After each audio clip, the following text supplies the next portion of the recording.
Georgia Republican Senate nominee Herschel Walker on Monday continued his campaign to unseat Democratic Senator Raphael Warnock. Walker remarked on a number of new developments in the campaign, specifically firing back at former President Obama's attacks when the 44th president campaigned in Georgia on Friday. Obama said that Walker was a mere celebrity and that voting for Walker on the basis of his football greatness would be akin to letting him fly a plane. Walker joked that neither he nor Obama can fly a plane and brushed off the criticism. Walker also responded to Stacey Abrams' comments in last night's gubernatorial debate about Georgia sheriff's treatment of black citizens. Hello. Before any speech I ever make, I always acknowledge my Lord and Savior Jesus Christ, because he said if you don't acknowledge him, he's not going to acknowledge you. And when I come knocking on him to let me in, I also acknowledge my wife, Julie, because she's in this fight with me, and man, we're in a fight. We're in a fight. But y'all are in this fight with me, and I'm happy to have y'all along with me, because God has prepared me for a moment in time for this right here. And I'm going to walk y'all through it, and you're going to see it. And if you ain't see it, you're in the wrong place.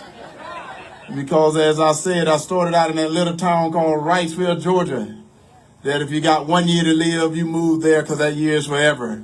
Same old, same old. And my mom said I was big bone, which meant I was fat.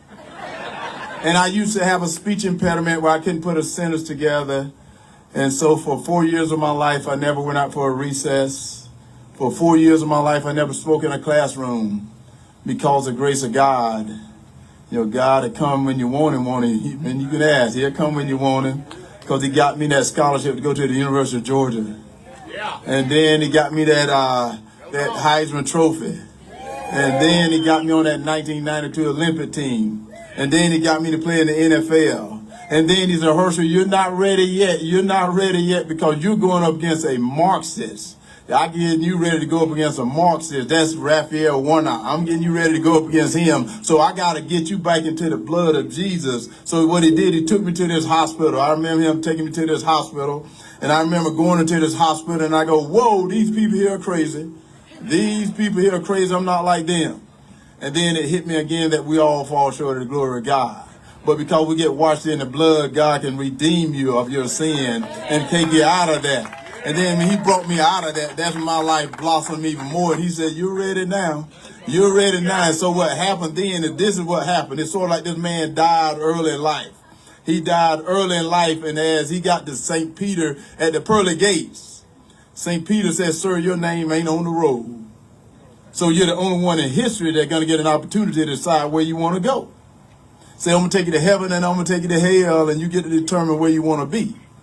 So he puts him in this elevator and he takes him all the way down to hell, and the doors open up and there's a party going on.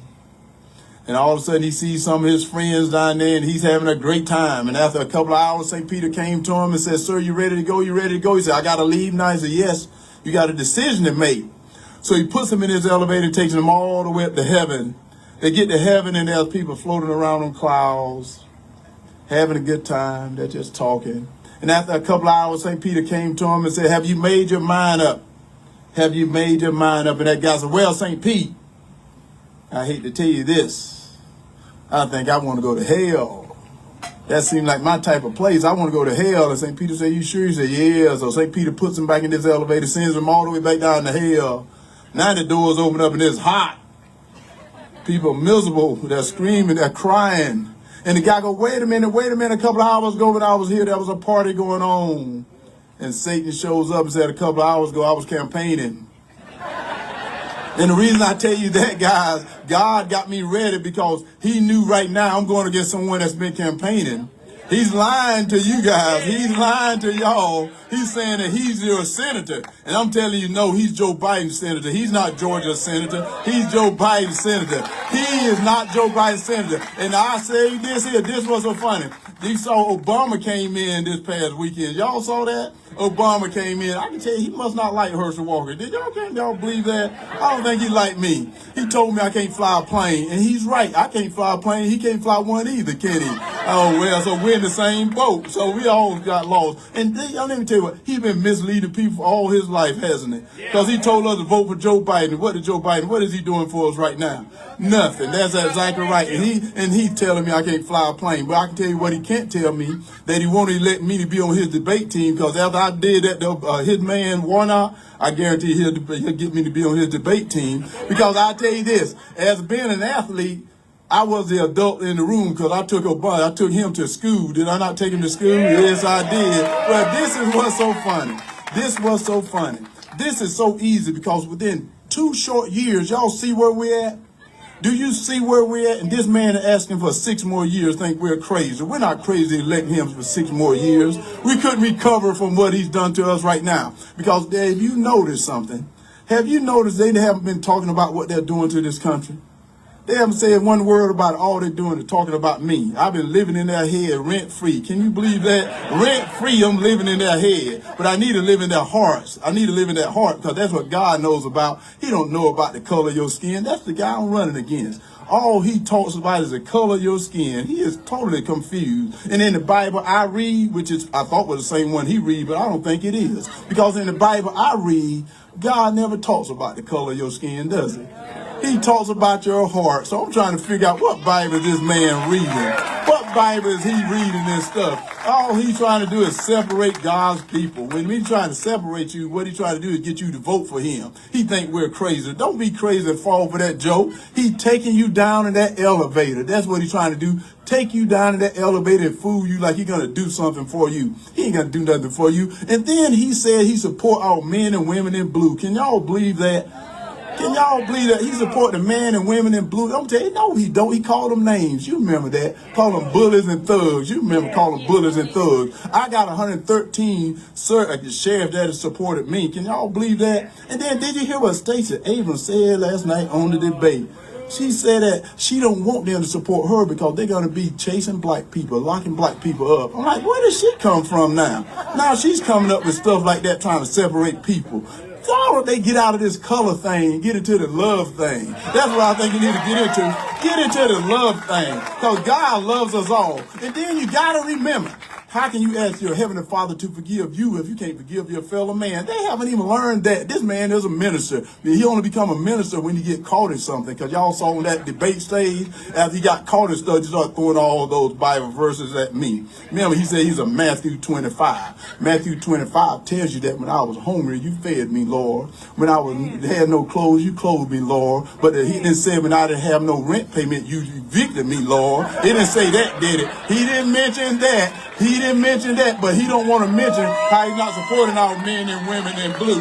Do he not? He don't want to mention that. And then wait a minute. That's his another. Now you have Chuck Schumer in New York talking about Me Too. Like, why is Mr. McGlue talking to this guy talking to Elmer Fudd, telling them like right now, hey, Herschel, he gonna win it in Georgia. Like he got something to do with it. He got nothing to do with it. He don't want me to win because he don't want to see me in Washington, because I'm not gonna be with him. And when he come over to me, he did put some respect on my name though, because he's called me Mr. Walker. I heard that, Mr. Walker. I said, you better say Mr. Walker, sir, because they talking to him, telling that he's not going to win. And I want to tell Senator Warnock, this was so funny.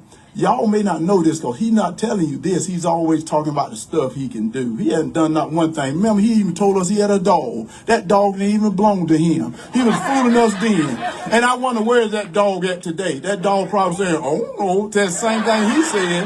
That's the same thing he said during the debate. During the debate, he became Scooby-Doo, because if you can remember this, they asked him, they said, will you support Joe Biden for a 2024 run? And he went, oh, all right, okay, I got you now. He didn't even own a dog, but yet he is talking like he's somebody and he loves you. He's trying to fool us, people. I'm telling you, trying to take us down the elevator. He's not talking about the reason the morale is down, the reason the recruitment down in our law enforcement, because he called them bullies and thugs. He don't support them. I wonder, do he agree with Miss Abrams by saying that all they want to do is chase and lock up black people? I'm like, do he agree with that? The news people need to ask him that instead of asking me these questions. Why don't you ask him, do he agree with what Stacey Abrams said? I think that's what we need to ask. Ask him that question. And then they need to ask him too, What do he think about Chuck Schumer talking around behind his back, telling him that he's going to lose to Herschel Walker? What do he feel about that? Even though I think he ought to feel pretty good because he knows it's true. Anyway, I know it's true too. But then this is another thing that he hasn't got right. He don't want to tell you all this. See, he don't want to tell you the truth. The truth hurts. The truth really hurts. But when it's the truth, take the truth for what it is. Because he is trying to bring pronouns into our military. The greatest fighting force ever assembled is our United States military. And I'm going to tell you right now, they always talk about peace through strength. And they're 100% true about that because we've had so much peace, because we had so much strength, because of our United States military. But now with this pronoun thing, I'm going to tell you what, they're going to get some of our service members killed with this pronouns. China, Iran, and Russia not talking about pronouns. They don't care about no pronouns. A grenade don't have no pronouns on it. Bullets don't care what color your skin is, and they talking about pronouns. I'm sick and tired of pronouns. My pronoun is sick and tired of this pronoun thing. What I want to get back to is showing our men and women how to do some push-ups, some sit-ups. So I want to get back to showing them how to get the morale back up, to let them know we're the greatest country in the world. It's because of them we're the greatest country in the world. But what we've done, we put people in Washington that want to take us down in that elevator, telling us this is the new normal. No, it's not the new normal. We can get something better. We can get something better, but you can only get it better when you get out and vote. So if you got some friends, tell them to go vote. If you don't have no friends, go make some friends and tell them to get out and vote. That's how we're going to get it better. Because he's not telling you this either. This is telling you that he's a hypocrite. He's a hypocrite because he didn't tell y'all he evicted them people, but he tell you how he's a minister. A minister shouldn't evict people. He should try to help people. And I'm going to pray for him, and I'm going to pray for Obama too, because he needs some prayer. Because all he's doing is sitting in his nice house, coming down here trying to tell us how to live. He don't even live here. Get out of here. You're not voting for me. You can't even vote for Obama. You gotta go. Get out of here. You can't even vote. He ain't paying no taxes, so why is he here? But anyway, let me tell you this right here. Because what is happening right now? We have a man that has voted against our energy. Can you believe that? 4 times he voted against to get rid of the pipeline. He's not telling you that, is he? He don't want to talk about those things. Y'all know he don't want to talk about what he's doing, that he's doing wrong to this country. He's been doing it since he got into office. As soon as he got there, he bent his bike over so Chuck Schumer and then Obama can get on his bike and ride his bike. Because all he been doing is doing what they tell him to do. And they telling me I do what people tell me to do. Let me tell you what, I don't dance and sing for nobody. Never have, never will. This is what I'm gonna do. And then when he did this, he voted 4 times to vote against our energy, and then he go to our enemies, and ask for energy. Do y'all know the definition of enemy? Enemy mean they don't like you. Do they not realize that? Look it up in Webster. And then, but why they know that? Because they don't even know the definition of a woman. They're still trying to discuss that too. I can tell you this right here. The definition of a woman is man and woman. They should have learned that in the Bible. That's the Bible I read. I read that one now. Wait. They still trying to discuss a man can get pregnant. No, he can't. Don't let them take you down in that elevator. This is not the new normal. Don't listen to these people on the left.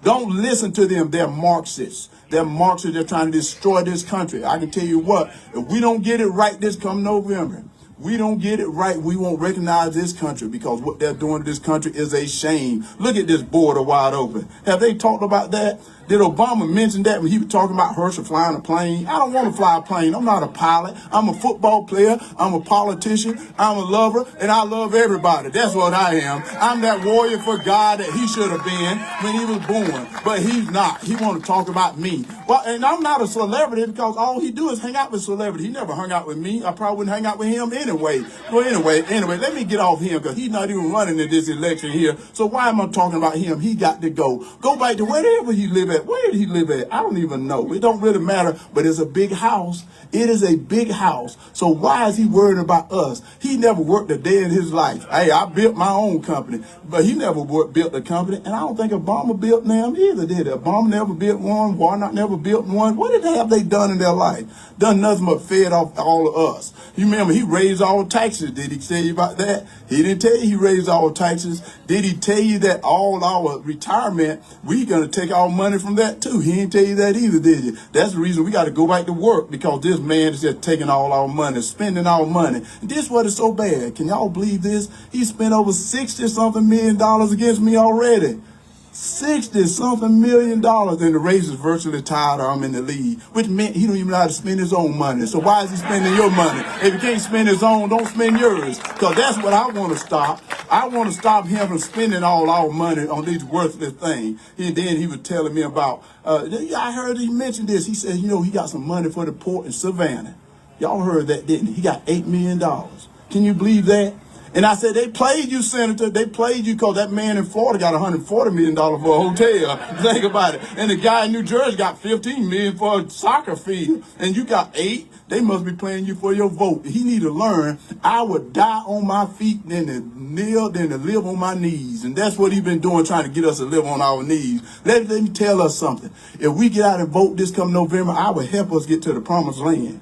I can promise you that I'll help us get to the promised land, because I'm sick and tired of what they're doing to us, and it's not right. Right now, we need leaders that's going to be strong. We need leaders that's going to stand up. They're going to our kids right now. They are going to our kids right now because they know we're a little smarter than that.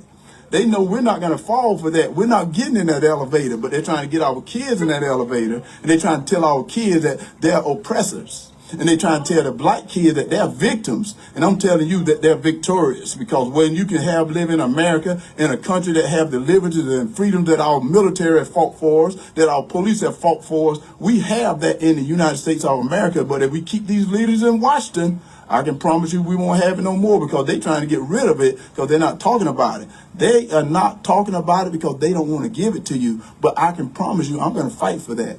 I will fight for you if I have to fight alone. Y'all think I'm scared? Y'all think I'm scared? That's the reason the Lord prepared me for a moment like this. Yeah, I was. They said, Herschel, you don't have to do this. Yes, I do. I do have to do this because I found that America's dream. And if I found that American dream, it is up to me to help everybody else get that American dream as well. And I'm going to fight that everyone can get it. I'm going to fight that everyone can get that American dream. But now, let me go to this border for a moment. Because right now, Halloween is today. Halloween is today, and I saw somebody that had the things of Warnock with the horns. I was like, whoa, it scared me for a moment. Then I said, it looks just like him. It looks just like him right there. I didn't draw that. I didn't draw that right there. But what is happening right now is Halloween is today. And I tell you what, as you go out, fentanyl is coming into this country.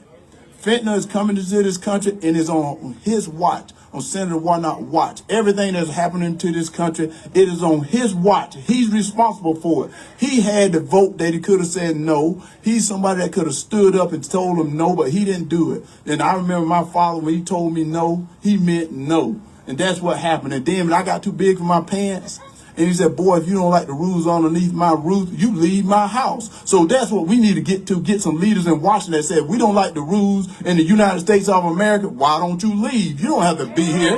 We don't need you here. You can go. Because if these other countries would take you, let them take you. Because you don't seem to like this United States of America. And we have rules here. We are a country of immigrants, but we also a country of laws, and we need to get back to the law. And that's what we need to get back to. We got to get back to voting people in that believes in America, believes in the people, believes in the Constitution, and get back to believing our men and women in blue, believing our military. And this when we got to get things straight. Y'all ask me why I'm running. Isn't that enough? They won't even talk about what's going on. I'm going to talk about it. They can get mad at me. Who cares? I don't care about them. They don't care about me. Because this ain't about loving someone, hugging someone. This is about this country. And I remember, ask not what your country can do for you, as you can do for your country. What I can do for my country now is get this Marxist out of that office, because it don't belong to him.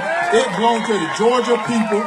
Get him out of the office. And as I said early on, don't let that door hit you in the butt as you leave that room, because you don't belong in that office. It's time for you to go. And I want you to know this here. Guys, I love you. I love you. I want to leave you with this. No, I tell you what, I want to leave you with this. Because, voting is right here. We only got a few more days. We only got a few more days. And the people that hadn't voted, get out and vote. Have your voted count and have your voices heard. Because right now, the most important election in our lifetime is right now. Most important election in our lifetime right now. And I remember hearing this story about these two older gentlemen that love baseball, with the World Series going on right now. They love baseball, And as one got old in his age, he was getting ready to leave and go meet his maker. And as he laid there on a hospital bed, the other one came in to him and said, can you do me a favor? Can you do me a favor? He said, what can I do for you? He said, can you let me know if there's baseball in heaven? The guy said, if I can, he will. He passes away. The other guy is working in his backyard on a bright sunny day. And this cloud started coming towards him, and he knew it had to be his friends that left this world. And he ran up to this cloud, and he started shouting, is there baseball in heaven? Is there baseball in heaven? And the voice from this cloud said, well, I got some good and bad news. He said, I don't care about that. Is there baseball in heaven? And the voice said, well, the good news is there's baseball in heaven. And the guy goes, yes. And the voice said, the bad news is you're pitching tomorrow. And I tell you all that. Guys, let's not put this off no more. Let's not think that somebody else is going to do it. Let's not put this off no more. I swear to you right now, this is one of the most important elections in our lifetime. Because we don't get this right, we may not recognize this country in a couple of more months. Because what they have done to this country in less than 2 years they've been in office, in less than 2 years since they've been in office, we couldn't recover. We can't recover. God bless you guys. Thank you guys. God bless you.